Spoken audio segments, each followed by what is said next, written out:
Bonne journée à tous.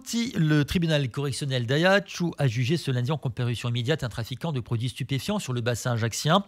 En janvier 2024, les services de police judiciaire du commissariat d'Ajaccio étaient informés d'un possible trafic de stupéfiants dans le quartier Saint-Jean. Des suites des surveillances effectuées, il était établi plusieurs allées et venues rapides de deux hommes circulant en trottinette et se livrant à la revente de stupéfiants. L'homme rapidement suspecté de dealer et défavorablement connu des services pour des faits d'usage et détention de stupéfiants était alors interpellé. C'est ce qu'a indiqué le procureur dans un communiqué. La perquisition effectuée à son domicile permettait la confiscation de la somme de 11 110 € issus de son trafic, ainsi que la découverte d'un pistolet automatique et de plusieurs produits stupéfiants dans son appartement, allant jusqu'à 550 grammes de cocaïne, 515 grammes d'héroïne et 1059 grammes de résine de cannabis, a ajouté le parquet. Le 6 janvier 2025, le dealer présumé a été interpellé, jugé en comparution immédiate. Il a été condamné à 6 ans d'emprisonnement avec une interdiction du territoire français pendant 5 ans.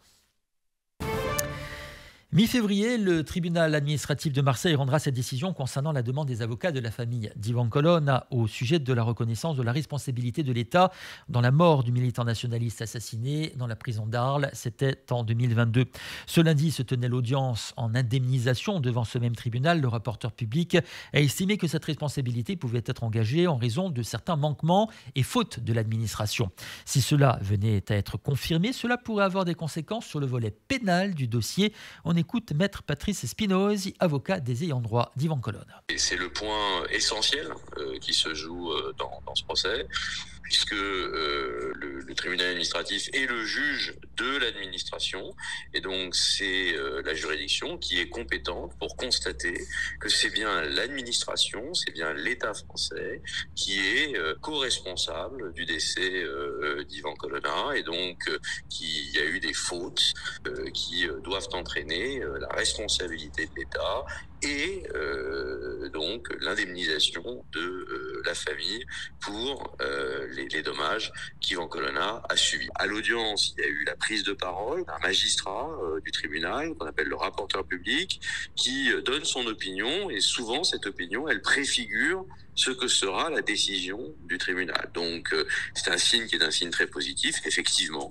le rapporteur public nous a suivis sur la majorité des points que nous avions soulevés, et il a constaté qu'il y avait bien un grand nombre de dysfonctionnements qui avaient causé la mort d'Ivan Colonna, qu'il s'agisse d'erreurs qui ont été faites dans le cadre du suivi carcéral de son agresseur, Franck Elongabé, dont on ne peut pas comprendre, alors qu'il avait un parcours qui était émaillé d'incidents et de violences, comment il a eu la liberté de se déplacer aussi facilement dans la maison d'arrêt de Arles.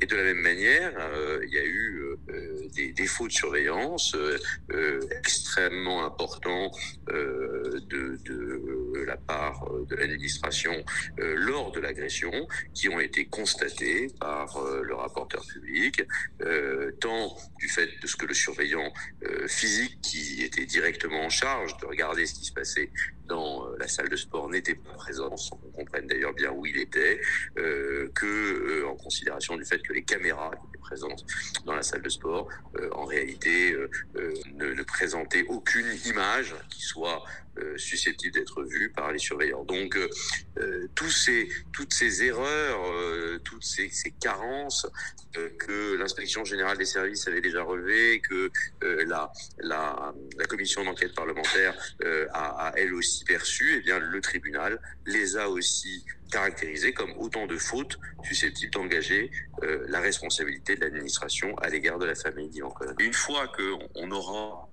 cette décision, si, comme on l'espère, les préconisations qui ont été celles du rapporteur public sont suivies, eh bien alors on aura officiellement la reconnaissance de la part des juges et donc de la justice de ce que l'État est bien responsable du décès, de l'agression et du décès d'Ivan Colonna.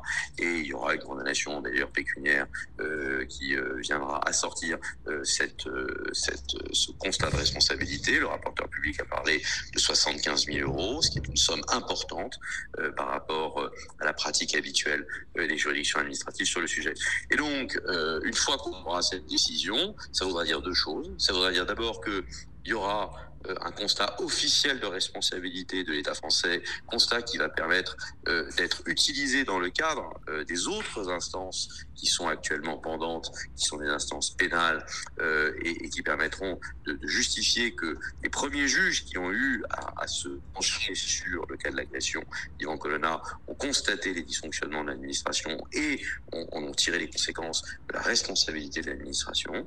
Et puis, symboliquement, évidemment, cette décision, elle sera très importante pour toutes les personnes, et elles sont nombreuses, qui sont attachées à ce que la justice soit rendue face à l'agression insupportable dont Ivan Colonna était la victime. Pour conclure, on peut dire que si cette décision est rendue selon ce que vous avez plaidé, ça pourrait, même si c'est une décision administrative, peser dans le procès pénal?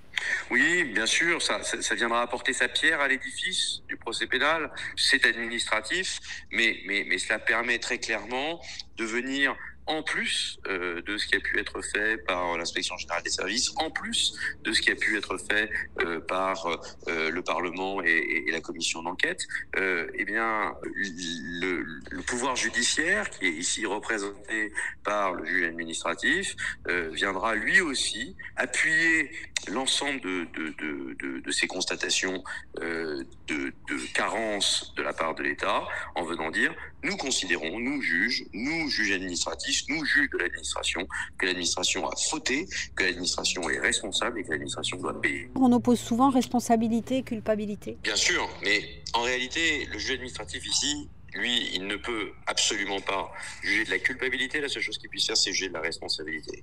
Mais il est certain que c'est tout l'intérêt de présenter cette décision, si elle nous est favorable, auprès des juges qui sont les juges pénaux, qui sont saisis, puisque vous le savez qu'il y a un article 40, donc une plainte qui a été déposée par les députés suite à la commission d'enquête parlementaire. Et donc, il appartiendra aux juges qui sont en charge du droit pénal, qui sont en charge de la culpabilité, d'apprécier si cette responsabilité qui aura été consacrée par le juge administratif doit se transformer, comme nous le soutenons, en culpabilité de la part des agents de l'État. 3 semaines après la venue du pape François en Corse, comment la société insulaire et l'église de Corse vivent l'après? C'est l'une des questions posées au vicaire général. Ce dernier estime qu'en cette année du jubilé, la force de cette visite est encore plus présente, particulièrement auprès de la jeunesse. Une jeunesse qu'il faut accompagner et écouter pour l'extraire des drames et les difficultés qui la touchent. On écoute l'abbé Frédéric Constant.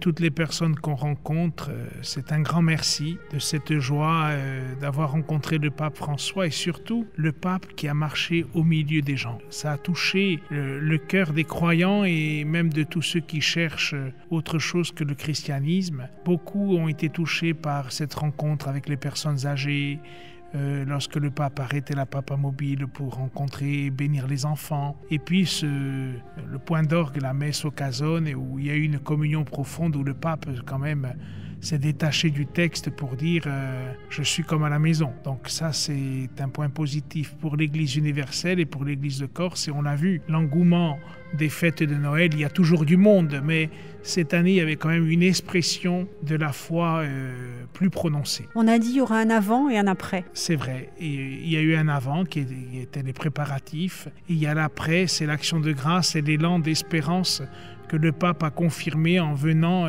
partager avec nous un moment de foi pendant 9 heures. Il est resté 9 heures parmi nous et on dirait qu'il est resté un mois à Ajaccio avec tous les Corses. Ajaccio qui a subi aussi avant cette célébration de Noël. Et oui, on voit aussi notre fragilité humaine. On a eu ce drame à Ajaccio, mais il ne faut pas baisser les bras. Il faut retenir les paroles du pape François. toujours pardonner, et surtout peut-être un élan pour les jeunes d'avancer différemment. Voilà, on peut faire des choses très belles et en quelques secondes, on peut tout détruire à travers des gestes, des paroles, des comportements. Et bien que cette journée du 15 soit pour la Corse un nouvel élan et surtout un soutien pour la jeunesse pour qu'elle puisse se sentir concernée dans l'avenir de notre île. Cette jeunesse, est-ce qu'elle a vécu cette fois différemment? Est-ce qu'il va y avoir aussi, le cardinal Bustillo disait, on est venu me dire qu'on voulait se faire baptiser, qu'il y a eu beaucoup de choses, y compris de jeunes qui se destinaient peut-être à regarder un peu du côté de la prêtrise. Il y a 2 jeunes qui se sont présentés après la venue du pape pour discerner sur la vocation de prêtre, mais il y a eu beaucoup de jeunes. Un soir, je suis allé à la soirée de l'ACA, il y a quelques jeunes grands adultes, garçons et filles, qui sont venus demander le baptême, la première communion, la confirmation, et d'autres confrères prêtres ont eu la même chose. Ça a réveillé dans le cœur des jeunes peut-être ce qui était en sommeil, et j'aime bien dire très souvent, ici on est catholique et on apprend à devenir chrétien. Donc on est dans une ambiance religieuse d'inspiration catholique, mais tous les jours on est appelé à forger notre foi chrétienne.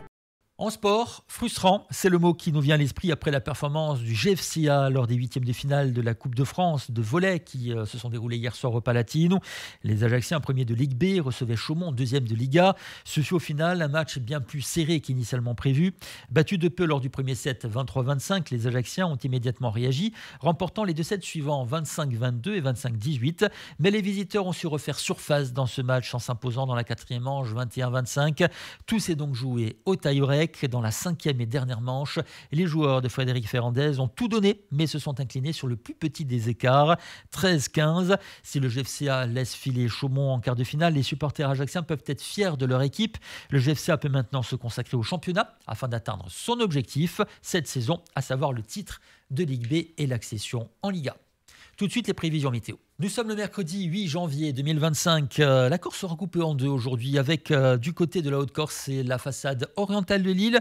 Un beau temps, quelques nuages certes, mais peu de nuages avec un vent faible. En revanche, les nuages seront plus nombreux en Corse du Sud et sur la façade occidentale de la Corse. Des éclaircies qui toutefois seront de plus en plus larges à mesure que la journée avance. Il y aura peut-être une possibilité d'averse ici et là, mais rien de bien méchant.